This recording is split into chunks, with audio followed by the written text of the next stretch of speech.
Nagulat ako kasi talagang hindi ako involved sa issue. In fact, natawa ako kasi parang nung umaga lang, sabi ko, grabe, natuwa ako kasi parang binigyan ako ng Best in Behavior Award ng handler ko, si Al. Sabi ko, uy, wow, behave ka sa London, nagbago ka na, Jake, mature ka na. Sabi ko, oo naman, kuya, ako pa ba?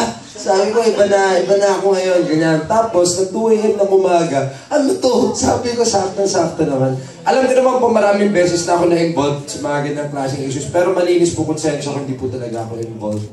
And if for anything po, gusto ko lang din sabihin na ako po ngayon, proud ako sabihin na hindi ko kaya sabihin nagbagong-bagong buhay ako, pero proud ako sabihin na dahil siguro sa girlfriend ko, marami akong habits na natanggal.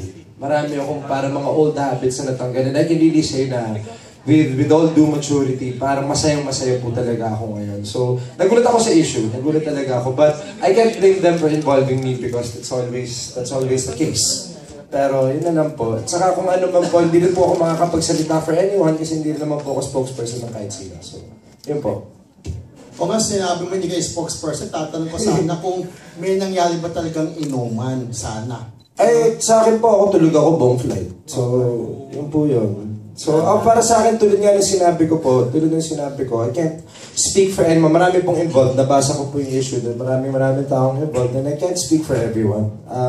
Andito po ako ngayon pinupromote ang Passion de Amor na book 2 na napakataas ang rating and nagpapasalamat ako sa inyo na nandito kayo na tinutulungan kami i-promote yung show namin. So, thank you po. I can't speak in behalf of everyone. I can't do that.